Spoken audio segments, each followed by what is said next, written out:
Back in March, we started a sermon series called Know Your Spiritual Enemies. It's an opportunity to examine the different enemies that attack the people in the stories of the Lord's Word so that we can better understand the spiritual enemies that attack us and also better understand how to defend ourselves against them with the Lord's help. Today, we are focusing on the Amalekites. The last enemy that we looked at was the Egyptians, and the Egyptians are sometimes an enemy and sometimes an ally to the people. It's different with the Amalekites. It's only when Amalek is first mentioned as a descendant of Esau that the teachings of the new church talk about it having a positive representation. Other than that, it's all negative. And in fact, the children of Israel are commanded on multiple occasions to utterly destroy the Amalekites. So today, rather than looking at one story involving the Amalekites, we're going to look at a number of them and to try to get a real feel for what they're like, how they attack us, and how the Lord can help us to fight back against them. So let's start with a survey of Amalekites in the Lord's Word, and then we'll go into some of the stories in more detail. The first mention of Amalekites is intriguingly early in the Lord's Word, in the book of Genesis, in a war between 4 kings and 5 kings. Chronologically, this comes before Esau, who was meant to be the ancestor of Amalek, and so scholars argue about what's going on here. But for our purposes, it doesn't really matter because the teachings of the new church say that the Amalekites in this story, even early in Genesis, symbolize the same thing as they do in later stories, which is falsities which attack truths. So next, we read about Amalek being born to one of Esau's sons and becoming one of the chiefs of Esau's descendants. Then we read the story we read in our lesson about the Amalekites attacking the children of Israel in the wilderness as they were on their way from Egypt to Mount Sinai. The Amalekites next show up when the 12 spies are spying out the land of Canaan. And they're listed among the many enemies that the spies come back and talk about, that 10 of those 12 spies conclude, that's too many enemies. We cannot conquer the land. We can't do it. And then a little bit later on in the story, when the people have been told, okay, fine, wander in the wilderness for 40 years until all of you die off and the next generation will go in, the people say, no, we're going to go in now. And the Lord says, don't do it. I'm not with you. It's not going to work. But they still go up and attack. And then the Amalekites and the Canaanites who dwelt on the mountain came down and attacked them and drove them back as far as Hormah. After that, we next hear about the Amalekites when Balaam is looking down on the Israelites and making prophecies about them. He also makes a prophecy about the Amalekites. It says, then he looked on Amalek, and he took up his oracle and said, Amalek was first among the nations, but he shall be last until he perishes. And this language seems to capture some of the status that Amalek had, and in some ways continues to have, as one of the worst, or perhaps the worst, of the enemies of the children of Israel. Next, when Moses is making his final speeches to the people before he dies in the book of Deuteronomy, he includes a command about the Amalekites, which gives us more insight into how the Amalekites attacked the children of Israel back in that story we read from Exodus. Moses says, remember what Amalek did to you on the way as you were coming out of Egypt, how he met you on the way and attacked your rear ranks, all the stragglers at your rear, when you were tired and weary, and he did not fear God. Therefore it shall be, when Jehovah your God has given you rest from your enemies all around, in the land which Jehovah your God is giving you to possess as an inheritance, that you will blot out the remembrance of Amalek from under heaven. You shall not forget. Beyond that, once Joshua had led the people into the land of Israel, and then Joshua had died in the time of the judges, the Amalekites had not been blotted out and were one of the enemies amongst other enemies that harassed the children of Israel, often working together with one of the other enemies. For example, in the story of Gideon, we hear this about how they're working together with Midian. So it was, whenever Israel had sown, Midianites would come up also, Amalekites and the people of the east would come up against them. Then they would encamp against them and destroy the produce of the earth as far as Gaza, and leave no sustenance for Israel, neither sheep nor ox, nor donkey. You might remember Gideon does eventually defeat a huge army of Midianites and Amalekites with just 300 men. In the time of the kings, the newly crowned King Saul has some success against various enemies, including against the Amalekites, and then Samuel comes to him with explicit instructions to fight against the Amalekites. This is the message from Jehovah through Samuel. Thus says Jehovah of hosts, I will punish Amalek for what he did to Israel, how he ambushed him on the way when he came up from Egypt. Now go and attack Amalek and utterly destroy all that they have, and do not spare them, but kill both man and woman, infant and nursing child, ox and sheep, camel and donkey. And Saul does win a great victory against the Amalekites, but he does not follow through with this command, and so he's told that he's been rejected from being king. Sometime later after that, the Amalekites attack the city of Ziklag. David, who later became king but was not king yet, was using that city as his home base.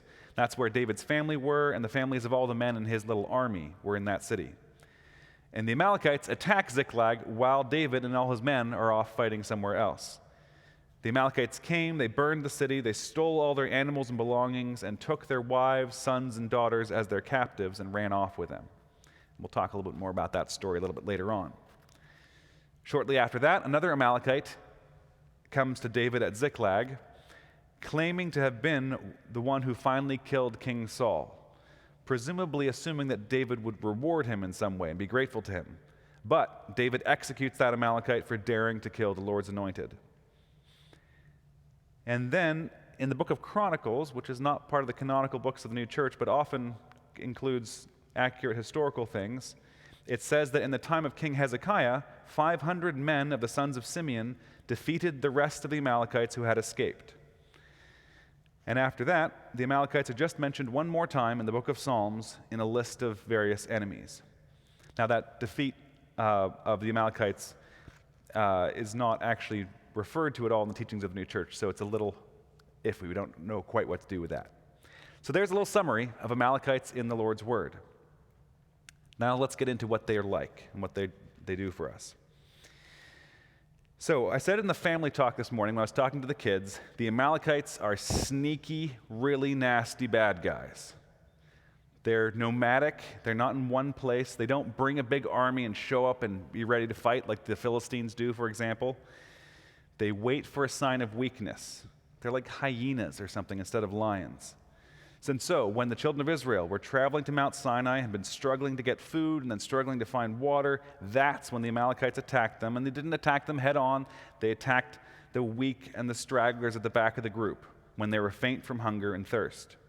Or when they attacked Ziklag again. They didn't attack when David and his men were there. When they were gone and there was no defenses, then they attacked. And the teachings of the New Church say that the Amalekites symbolize a particularly pernicious evil kind of spirit.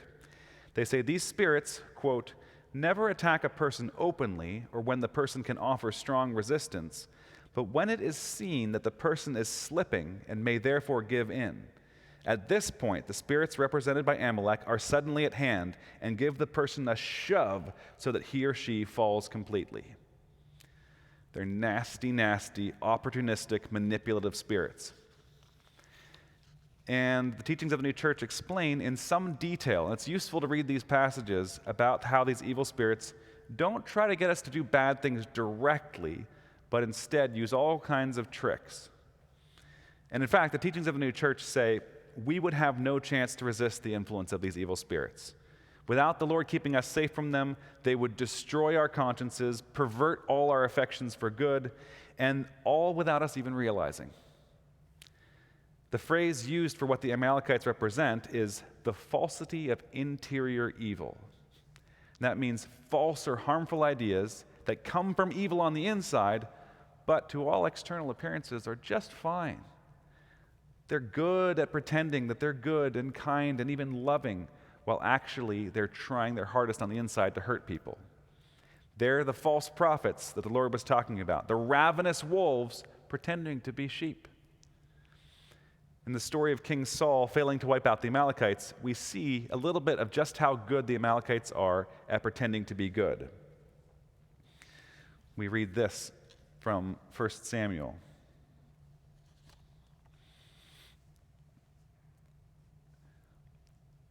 But Saul and the people spared King Agag, the king of the Amalekites, and the best of the sheep, the oxen, the fatlings, the lambs, and all that was good, and were unwilling to utterly destroy them. But everything despised and worthless they utterly destroyed. So the Amalekites, to begin with, are able to convince them, no, there's useful, good stuff here. Don't destroy all of us. There's good stuff that you can benefit from. And Saul later makes excuses saying, I was going to offer all that to the Lord. Meanwhile, you were supposed to just obey. And so Samuel comes and tells Saul, because he disobeyed the Lord in this matter, the Lord has rejected him from being king over Israel. And once he's done with Saul, Samuel calls for Agag, the king of the Amalekites, to be brought to him. And some translations say that Agag came to him delicately. But what does that mean? Delicately here is a word that's related to the word delicacy, something sweet and appealing. I think we should picture Agag coming to Samuel being charming, friendly, sweet, charismatic. We should picture the Amalekites as the most skillful scam artists, people who are so skilled at playing on our emotions, using our desire to do the right thing and help people in order to manipulate us and get us to do what they want. And so Agag says, surely the bitterness of death is past, meaning, aren't we done with all this killing now? Let's move past that. Let's move beyond that. It's like a wolf that's been caught eating sheep, that's chained up now, acting like a cute little puppy. So friendly, so nice, but if you let it go, it's going to go and maul some more sheep. Agag, similarly, was a murderer.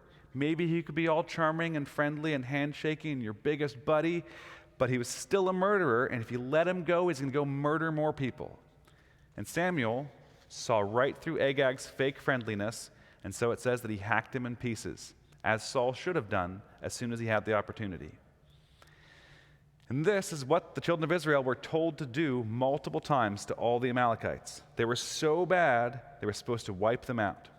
So let's talk about how to fight back against the Amalekites. Starting with the story of David. Let's pick it up once David and his men discover what's happened to their home and to their families. And David and the people who were with him lifted up their voices and wept until there was no more power in them to weep. And David was greatly distressed, for the people said that they would stone him, because the soul of all the people was bitter, every man for his sons and his daughters. But David strengthened himself in Jehovah his God. So David and his people were as upset as a person can be, wept until they could weep no more. But then David strengthened himself in the Lord his God. And that should be our first step too. When we're exhausted, when we're tired, when we're worn out and feeling attacked, strengthen ourselves in Jehovah our God. And then David asked the Lord what to do, whether he should chase after the Amalekites. And the Lord told him to chase after them, he would overtake them and rescue all the people. So that was good news, but there was still a whole lot of exhausting work to do. The Amalekites had a several days head start on them. And so David and his men had to chase after them as fast as they could for a long time.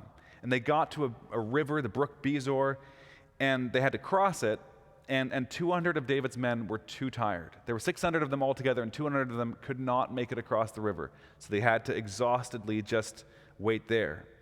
400, though, make it across the river and keep on chasing. And then, when they finally reached where the Amalekites were, there was a battle to fight. David and his men won the battle, but it says they attacked the Amalekites from twilight until the evening of the next day, which sounds like that's at least 24 hours of fighting, perhaps more than that. That's a long, exhausting battle. And we see a similar need to keep fighting even when we're exhausted in the story of Moses and Joshua fighting the Amalekites. In that story, Joshua was down the valley actually leading the people to fight the Amalekites, and Moses is on top of the hill nearby, but it's what Moses is doing with the rod of God that actually wins the battle. Moses is holding the rod of God in his hands, and when he lifts his hands high, the children of Israel start winning the battle. But when he understandably rests his hands a bit, then the Amalekites start winning the battle. The teachings of the new church tell us that this shows us how we can win our spiritual battles against the Amalekites. In our lessons, we read that when Moses was lifting his hands high, that represented how we can win our spiritual battles when we're looking up to the Lord. And that sounds easy, except it's not easy at all. Because if you think about it, how long can you hold your hands above your head? Apart from holding a heavy rod, can you do it for 5 minutes even? How about for hour after hour of a battle? Eventually, we're going to feel like we need to rest our hands.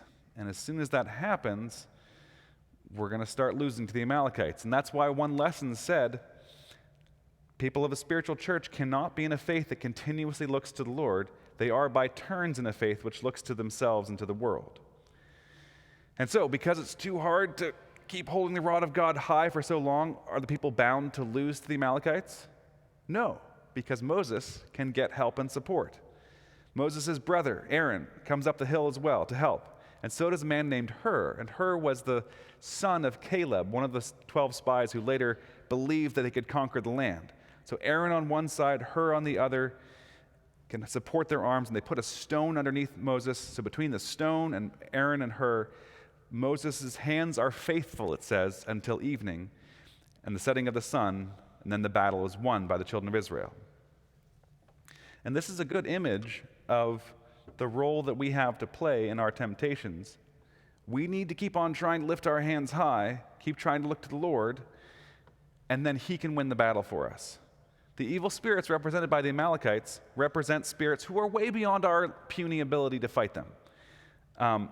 They are far stronger, far smarter than we are. We're not going to win on our own. But we can look to the Lord, and the Lord can take them on.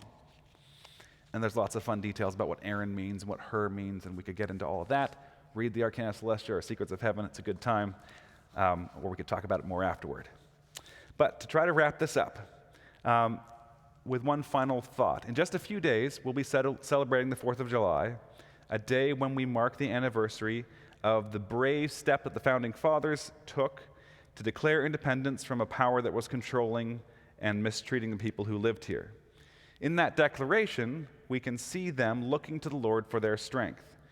In the conclusion of the Declaration of Independence, they wrote, "And for the support of this declaration, with a firm reliance on the protection of divine providence, we mutually pledge to each other our lives, our fortunes, and our sacred honor." They were looking to the Lord and pledging to do their part. When we think of the bravery of those people back then, we can, like David, strengthen ourselves in the Lord and pledge to do the exhausting and necessary work to fight back against the Amalekites within us, to support other people in their work, to ask the Lord for help and look to the Lord, and to ask for the support that we need to look to the Lord and fight so that we can get through the exhausting battle all the way to the end with the Lord's help. Amen.